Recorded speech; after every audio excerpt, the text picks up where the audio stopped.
Man, what a release from Nissan with their new Z car. Yeah, so find out what we think about the Z Proto in this video.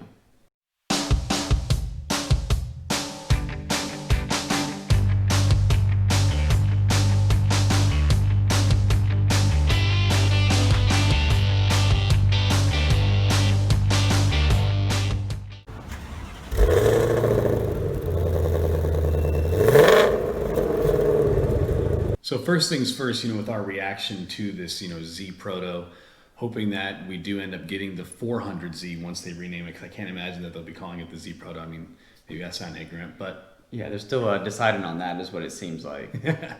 other than that, I did enjoy outside of the car itself, which this may be a random detail, but I did like that they were able to let viewers get on the webcam and actually ask their questions to the head designers. I thought that was really cool. Yeah, so that portion of it kind of reminded me of the C8 reveal, but virtual for obvious reasons.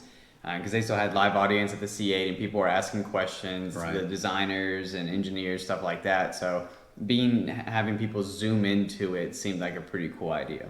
Right, and I know they're having some technical difficulties, but besides that, I liked the idea. Yeah. But another thing that I personally was really a huge fan of was the side angle of the 400Z. Yeah. Sorry, Z Proto. Ooh, we're gonna have to get used to that right now. I love the side angle, and I actually even called it. We were on Facebook Messenger calling each other's video call because Jacob has a Samsung phone, so to his own. We were on the live feed talking about it through the event, and I even said, I was like, it has an Aston Martin look to it, and we even found in Car and Driver's review of the whole reveal, they said it was an Aston Martin, so I guess we're starting to get a little more credible. Maybe so. I like the back and the throwback to the 300Z, which I mentioned in our last video. That's my personal favorite, the second generation. But let's move to the front of the car here, Josh. What did you think of the front? I loved everything except for what probably everybody's kind of upset about is I don't like the fact that the grille is such at right angles, kind of sort of. Yeah. With if we were to compare it to like Mercedes-Benz or even BMW, I mean BMW's having their own grille things going on, but Yeah. they do have somewhat of like a rounded shape. Like I know we want sharp lines, but that's too sharp. Like we had an actual like rectangle looking radiator right there in the front. I mean, the car does have its straight lines, but a lot of the car has a lot of curves to it and curvy lines and not so straight. It's not as angular in some spots like the headlights and even kind of the side profile. So the perfectly rectangle and sharp edges of the grille really throws it off for me. So that's my main complaint about the outside of the vehicle. Right. I mean, and other than that, I think we're both in unison. We think that it's an awesome looking car, and that's us looking for something that we didn't like. I liked the color. It was like a lime-ish green, yellow, whatever you want to call it. But I would love to see it in black on black with those bronze goldish rims. I think that would look sick. It already has the blacked out roof on the top. Yeah. I thought was super cool. Yeah, I wasn't much of a fan of the color, but I'm of the opinion that the color always looks different in person, so it might look better to me. It almost kind of looked like, and I think this is a gross color, but that highlighter yellow that the Camaros have, I think that's a gross color, but... That's Chevy's problem. Yeah. But moving to the inside of the vehicle, much improvement. There's not much I can really say besides just thumbs up, like way better than what the past cars have been. We mentioned in the last video that the Z and most of Nissan's cars have very outdated tech, features on the inside, materials. Like they're building cars for 2020, but they're in 2010 on the inside. Right. I mean, if you go back to the 370Z, the previous generation of this Z car, it had that retractable door above the radio that you could put up and down. Like that's just weird in itself, and I think that was, like we talked about previously, like that was something we weren't a huge fan of. But man, you look at this new one, and what's great about it as well is I just don't believe that there's too many radios out there or infotainments like it. In some cars, obviously the Supra has one that looks just like a BMW because That's another can of worms. Yeah. But Ford has their own type of screen going on right there. But I think this is something, especially with it being a new generation and technically a new model. I think it's awesome that they brought something new out, because a lot of times we talk about these OEMs like Nissan or any of them like Ford, you name them, are going to share parts over.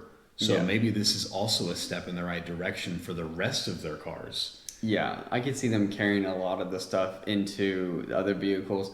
Like recently, speaking of that, with the Bronco reveal and the F-150 reveal, you could see that they basically had the same infotainment, which makes sense. As a company and a business, if you can take stuff from a different product and it'll apply, if not be the same or better, in another product, that just saves you money. So we understand why, and even why they would pull the V6 twin turbo out of the Q60, Q50 is because, well, we already have this engine here. We don't have to do anything too crazy to build a new engine, which to me, if they build a completely new engine, that's only going to make the price more expensive. So from a cost perspective, I understand why they pulled a lot of stuff, but then focused and spent the money on newer stuff because, like we just mentioned, interior needed it more than the engine because they had that available. Right. Now, and going back out to the exterior and somewhat of the interiors, talk about the powertrain and your exhaust and everything. I feel like they did a really good job of making a really aggressive looking exhaust.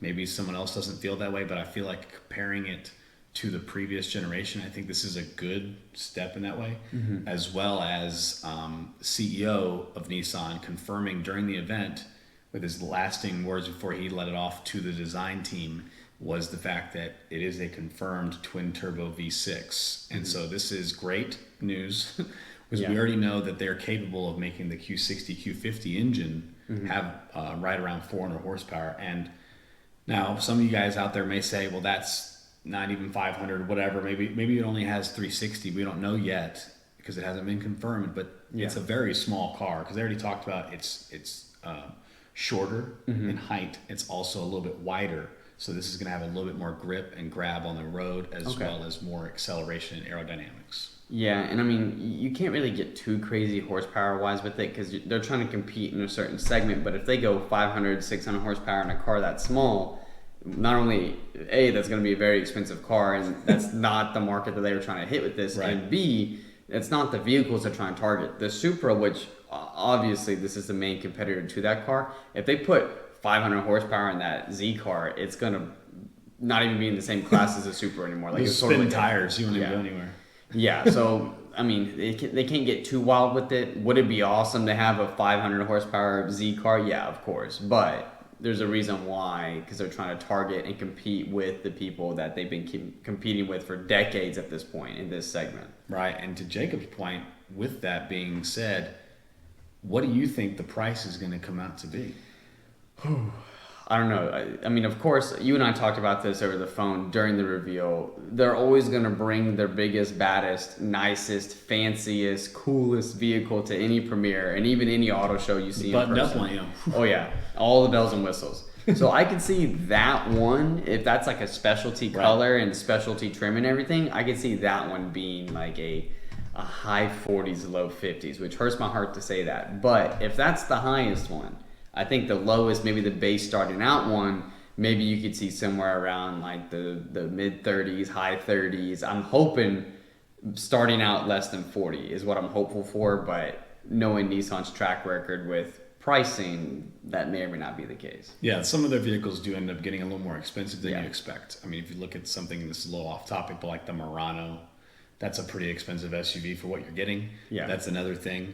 Other than that, I think all in all, this is a great looking car. I can't wait to see, especially with the color it came in during the reveal, what other colors they're going to have available. Yeah, I think there's going to be some really cool and very unique colors to the Z car.